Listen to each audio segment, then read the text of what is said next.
The bakers of Weber's Bread present your all-star Western theater. Drifting along, singing a song under a western moon.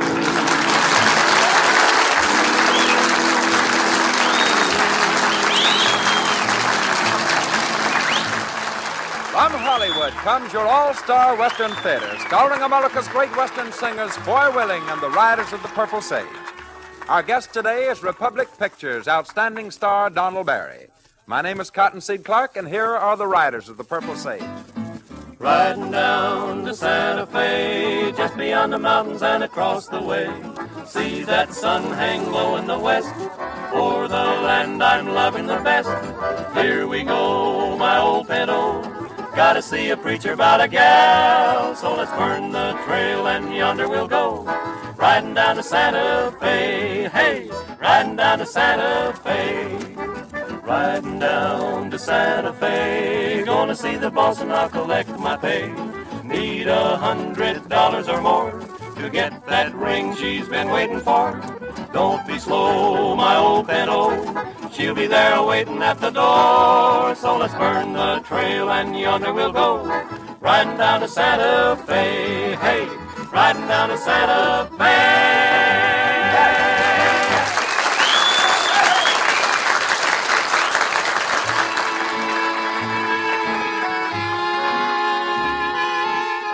Cowpunchers who rode the range in the days of the great cattle kingdoms were independent critters. They knew cattle. They knew how to handle the routine of ranching life, and all they asked of the ranch boss was fair treatment and good food.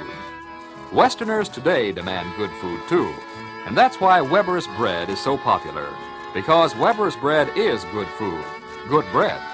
It's well mixed and well baked. It has a firm, even texture and a distinctive flavor that make it blend well with other foods. For breakfast, lunch, in between snacks, and for dinner, Weber's Bread really hits the spot. Next time you go shopping, buy Weber's Bread and try it. Your entire family will enjoy the famous bread in the blue gingham wrapper.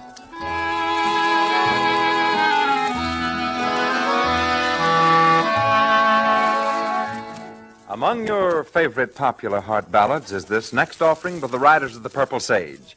Our singing stars offer their Western rendition of To Each His Own. A rose must remain with the sun and the rain, or its lovely promise won't come true. To each his own, to each his own, and my own is you. What good is a song if the words don't belong, and a dream must be a dream for two? No good alone, to each his own. For me there's you.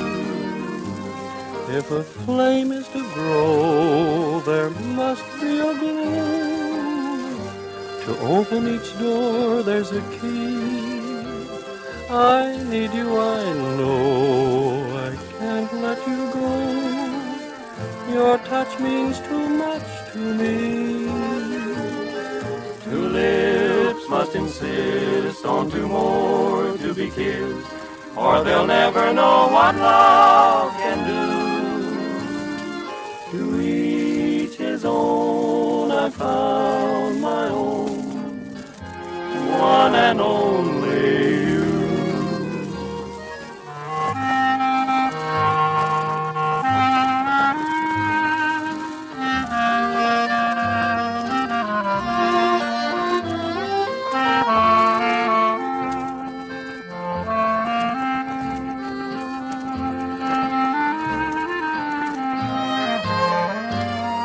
Two lips must insist on two more to be kissed, or they'll never know what love can do. To each his own, I found my own, one and only you.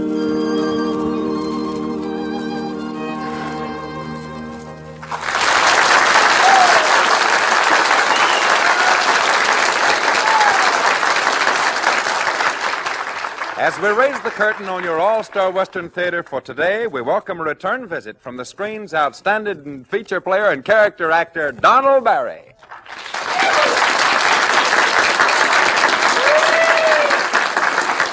Our guest star is heard as Jim Farr in a story of the West written especially for him entitled New Mexico Badman, with the writers of The Purple Sage, Foy Willing, Al Sloy, and Jimmy Dean.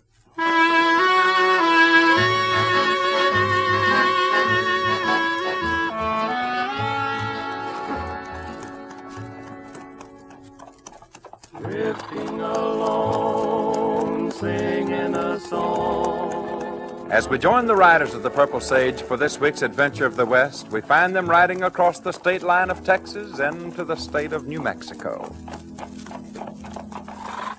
Well, this is goodbye to Texas. That's right, and howdy to New Mexico. Hey, where does this road lead us to? Well, I think this takes us into Portales.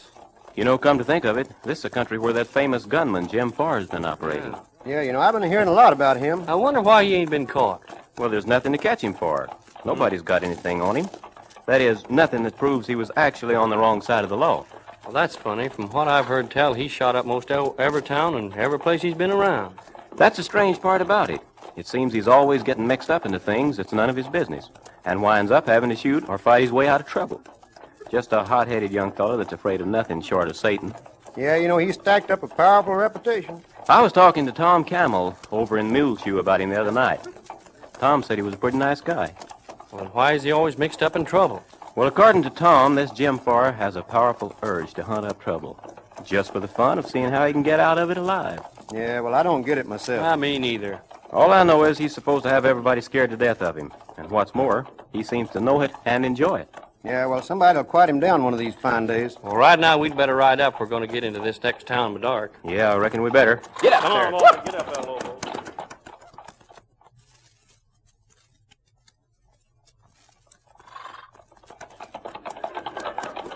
Well, here's a crossroads leading in 4 directions. Which one do we take here? You got me there. With our luck, we're sure to take the wrong one. Well, it's a cinch. We just can't sit here. Well, looks to me like there ought to be a sign of some kind around here. Yeah. Well, here comes a fellow riding this way now. Maybe he can tell us. Well, it'd be a fine come-off if he didn't know any more than we do. Now, don't be so encouraging, Dean. Well, I'm just facing the facts, that's all. Well, we'll soon find out. Howdy, stranger. Howdy, men. Wonder if you could help us out. Be glad to if I can. What's your trouble? Which one of these roads is it that takes us to Portales? The one to the right, only about 5 miles. Much obliged to you. Till you came along and had us stumped. I'm riding that way myself, if you don't mind a little company. Be glad to have you. Fall in. Much obliged. What part of the country you from, stranger? Oh, most anywhere. Just wondered if you knew of this fellow Jim Farr we've heard so much about. Yeah, what'd you hear about him? Oh, a little bit of everything. He's got a mighty big reputation over in Texas. From what we hear there, he's got everybody in New Mexico scared to death of him. Is that right? Well, it might be a pretty good way of doing business. When people shy from you, then you're always 50% ahead of them. You might have something there. By the way, my name's Willing. This is Al Sloy and Jimmy Dean. Glad to know you, men. My name's... Just call me Joe. You pretty well acquainted around Portales, Joe? Well, I'm afraid so. That is, I know a lot of people there. Well, we're going to try to hook up with some outfit there. We're needing work pretty bad. What do you say we move up a bit? I'd like to get in early enough to find a good place to eat and sleep. Suits me. Let's ride up. Get up. Come on, boys.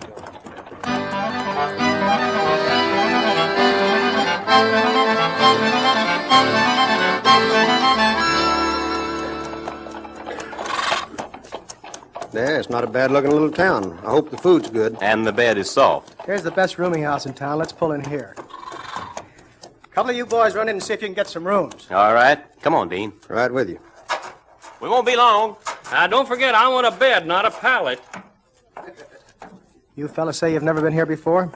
Nope, we're new to these parts. You want to watch your step around here. It's a pretty rough town. So I've heard. This is where that feller Jim Farr had one of his big run-ins, isn't it? Reckon he's left Portales, though, for keeps. Maybe so, maybe no. Tell you something, Joe, if you'll keep it under your hat. Sure. Well, just between you and me, now. I'm the only man in the country whatever made Jim Farr back down. Is that so? Well, tell me about it. Well, just between us. He walks into a saloon over in Muleshoe one night, and I accidentally bumps into him. He flies off the handle quick like, so I asked him if he wanted to make something of it.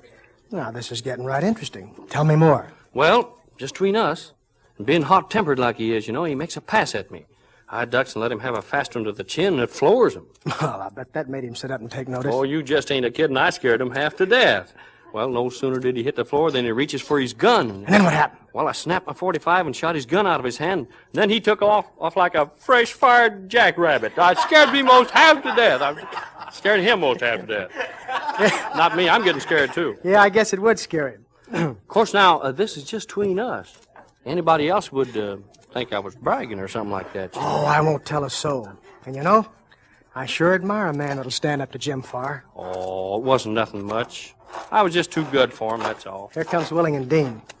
Got us all fixed up for a room, boys. Now how about stirring up a little grub? Now you're talking the language I understand best. Well, that goes for me, too. We can get something to eat over across the street at Carter's Saloon. They got pretty good food there. Well, then let's get going. You say it's been quite a spell since you've been in these parts, huh, Joe? Yeah, I was pretty hot when I left here. That is, it was summer. The weather was awfully hot. Mm-hmm. Say, I hope that steak I'm going to order will be big, thick, and rare. I just hope we can land a job around here so we can keep on eating. It's a good habit that's hard to break, all right. Sure is.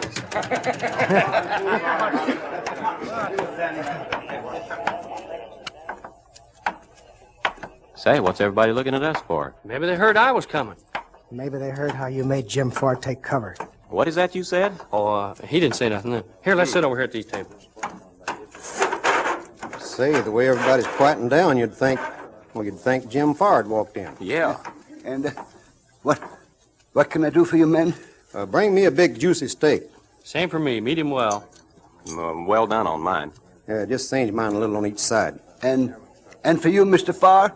Bring me a ham steak and make it thick. What? What did he call you? For a minute, I thought he said far.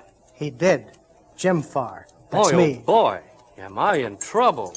Been holding out on us, haven't you, Jim? Yeah, I reckon I did, but no harm done. Anyway, Sloy knew who I was all the time.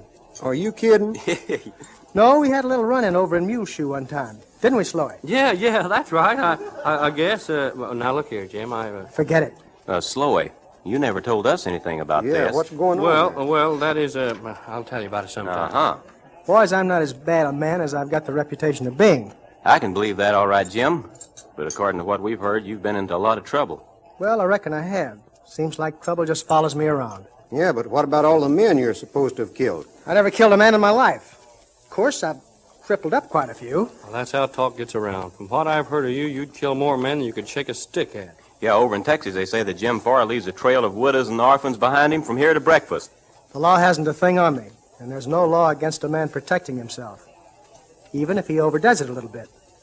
I just happen to be a shade fast with my guns, and when I shoot him, I know right where the slug's going to land. Right now, I'm ready for that steak. And the sooner that waiter gets here, the better I'm going to like it. There he is, boss. Sitting at that table over there with them 3 other fellas. You know, Dawson, Huh? after that big scrape he got into last time, I don't see how he had the nerve to come back here at all. Jim Farr's got the nerve to do anything. Hank! Hank, come here! Yeah, boss, what's up? See, Jim Farr's sitting out there, and I want you to Now, do look, the... boss, if you're figuring on me going out and starting anything with him, you'd better think again. No, not that. But this is just what I've been waiting for. What do you mean? That newspaper man Phillips, who's been giving me a lot of trouble here of late. I don't get you. Phillips blasted Farr but good the last time Farr was in town. Spread his name all over the front page. What's that got to do with it? Plenty. This is my chance to get rid of Phillips for keeps and put a price on Farr's head.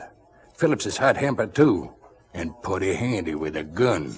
Oh, now I'm beginning to catch on. You beat it off down to the newspaper office and tell Phillips that Farr's at my saloon gunning for him. Phillips is fool enough to come down here and call his hand. All right, boss, leave it to me. I know what to do.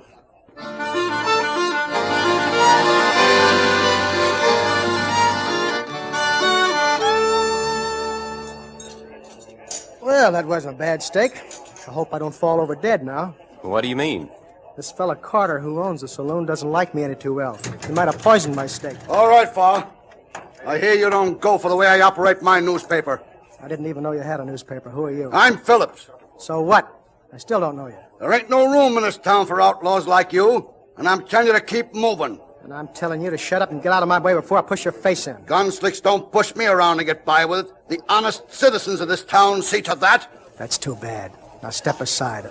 I'll leave this town when I get good and ready. We'll see about that. Then see about this, too. Watch it, Jim. He's drawing on you.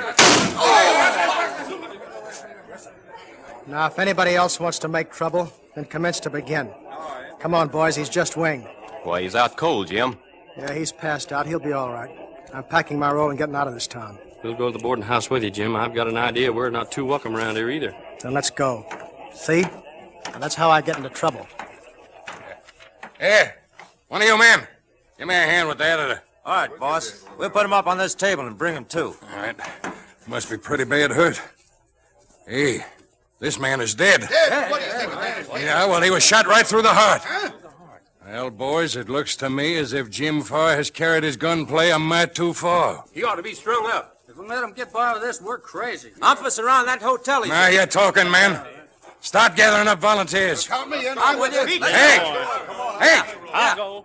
You take Philip's body over to the undertaker's and have his family notified. All right, men, we gotta work fast.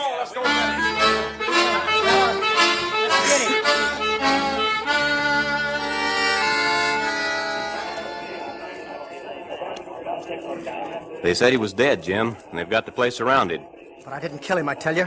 That slug cut him in the arm just under the shoulder. I know. The fellow downstairs claimed he was plugged right through the heart. There's something wrong. I know I didn't hit him in the body. He can't be dead. This is a frame-up. Just the same, Jim, you're in a mighty bad trouble. That mob down there means business. I'm sorry that you boys are mixed up in this. Oh, I don't reckon they got anything against us. Just the fact that we were with you. Well, that's enough. Well, there ain't but one thing for me to do. Oh, what do you mean? Start out the front door and shoot my way as far as I can get. Well, that won't get you anywhere, Jim. Well, how can you be sure your slug didn't catch him in the heart? I told you boys before. When I fire a gun, I know where the bullet lands. Believe me, I do. I didn't kill him. There's something wrong. I know there is. Dean, stay here with Jim. Sloy, you come with me. What are you going to do? I've just got an idea. Come on, Sloy, we got to talk our way through that mob.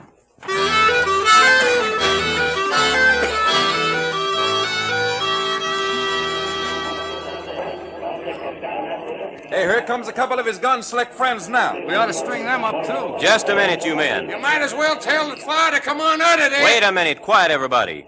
Farr's asked us to come to see the Undertaker. After that, he'll come down and surrender. All right, but don't try nothing or we'll hang you men with him. Well, we won't try anything, I promise you. All we want to do is see that Undertaker. Let him through, man. We still got Fire Trap, and he's the man we're after anyway. Yeah, that's all right.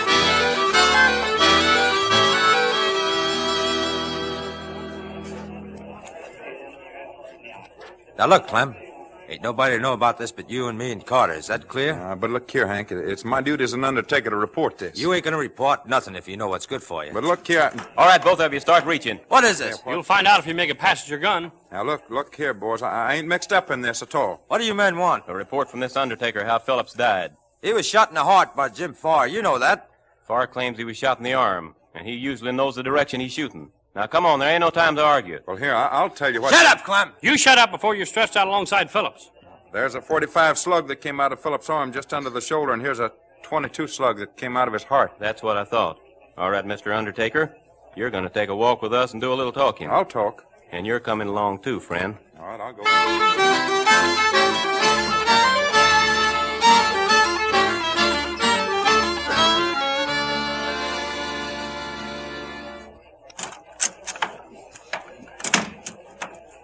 Here's Carter's henchman and the Undertaker, Jim. You don't need to ask him any questions. We got all the information you want. There was 2 slugs in Phillips' body. And I have an idea who fired the other one. I think Hank can tell us. I don't know nothing about this. Hank, either you start talking or start praying. Now look, Farr, I'll tell all I know. Then commence to begin. Well, Carter plugged Phillips with a muffled .22 just as you fired. He was after getting rid of Phillips and you, too. Yeah, that's what I found in Phillips' body, these 2 slugs. That's good enough for me. Come on, Hank, you too, Clem. After you do a little explaining to that mob downstairs, I'm going to deliver the man they want.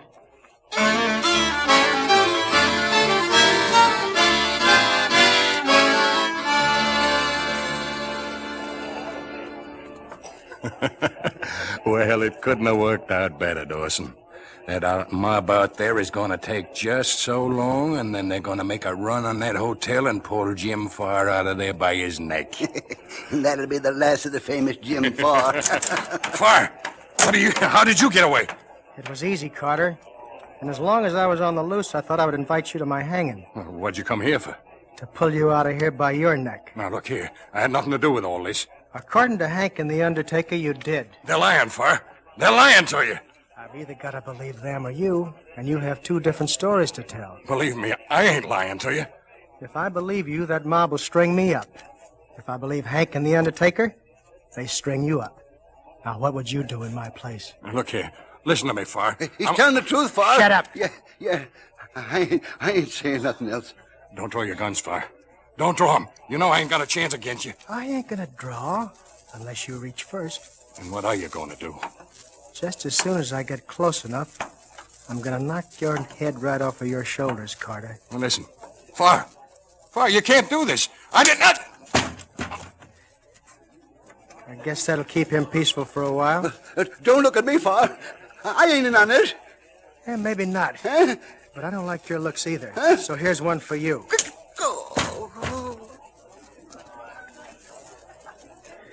Ah, me. I wish I didn't enjoy doing these things so doggone much. Maybe I could stay out of trouble for a while.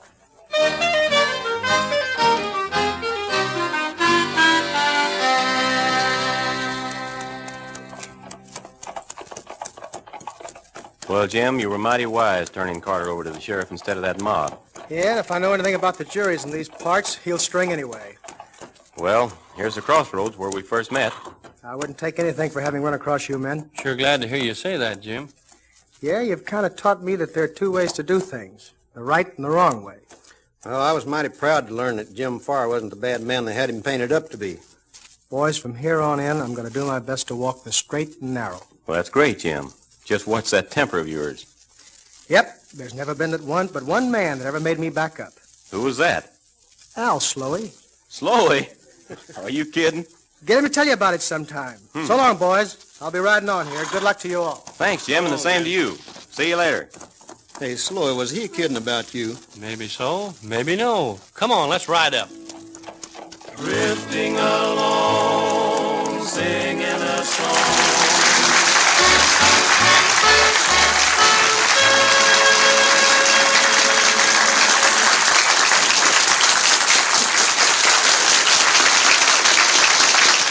Thank you, Donald Barry.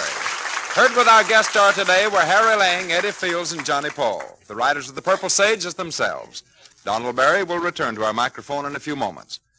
Let's listen now to another of those fine songs of the West by America's great Western singing stars, the writers of The Purple Sage, a singing Bob Wills' famous San Antonio Rose. Deep within my heart lies a melody, a song of old San Antonio, where in dreams I live with a memory beneath the stars all alone. It was there I found beside the Alamo enchantment strange as the blue up above. Moonlit past that only she would know still hears my broken song of love. Moon in all your splendor, know only my heart. Call back my rose, rose of San Antonio. Lips so sweet and tender, like petals falling apart. Speak once again of my love, my own. Oh, broken song, empty words I know still live in my heart all alone. For that moonlit past by the Alamo and rose, my rose of San Antonio.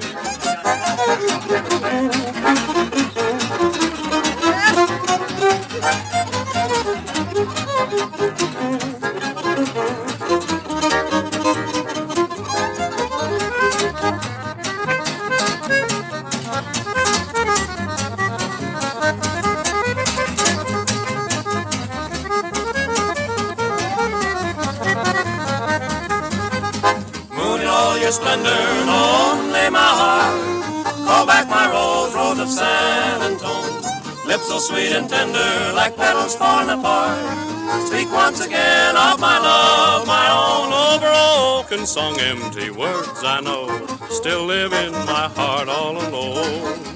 For that moonlit past by the Alamo and rose, my rose of San Antonio, rose of San Antonio.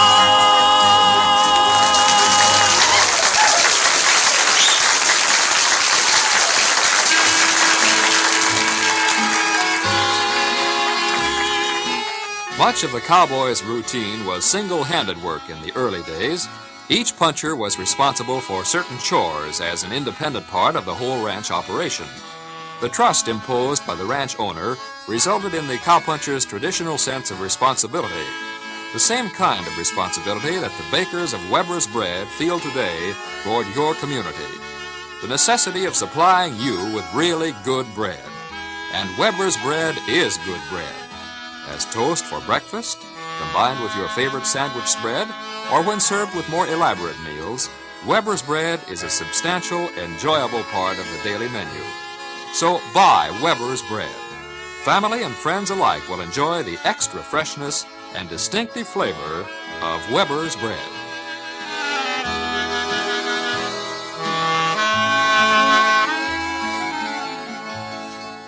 And now let's welcome back to our All-Star Western Theater microphone our guest star for today, Donald Barry. Foy Willing heard him over here for a visit with the folks.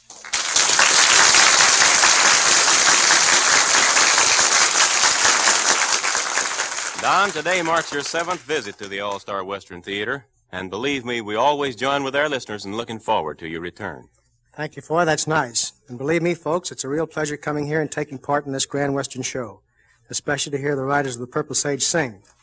As I say so long to you folks, I'm going to ask them to sing one of my favorite tunes, I should say, entitled, I Still Do. Coming right up, Don. And until we see you again, so long and good luck to you.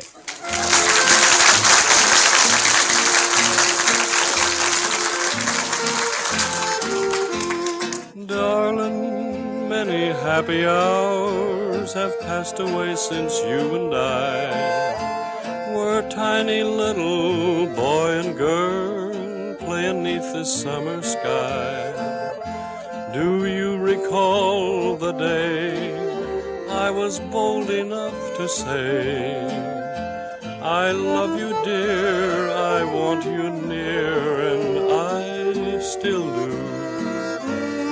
Here's the story I will tell, how I loved the little girl. I was just a little lad, but knew that I was true because I was proud to say that I loved a little gal like you, and I still do. Darling, close your weary eyes. Let me take you by the hand and straightway lead you through the past, back to happy childhood land. There we'll live again, the same as we did then, among the flowers we claimed as ours, and we still do. Here's a story I will tell, how I loved a little girl. I was just a little lad, but knew that I was true because I was proud to say that I loved a little gal like you, and I still do.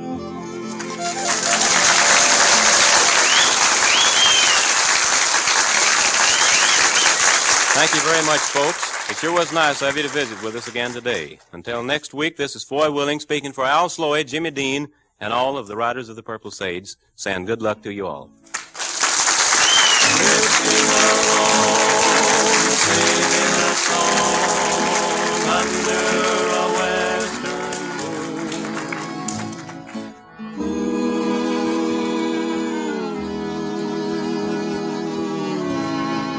From Hollywood, you have heard your All-Star Western Theater, a V.M. Bear production starring America's great Western singers, Foy Willing and the Riders of the Purple Sage. Our guest star, Donald Barry, may be currently seen in Republic's The Last Crooked Mile. My name is Cottonseed Clark, inviting you to be with us again next week at this same time.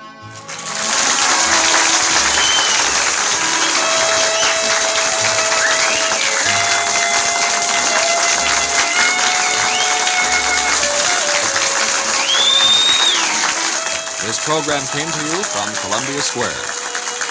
KNX Los Angeles, the voice of Hollywood.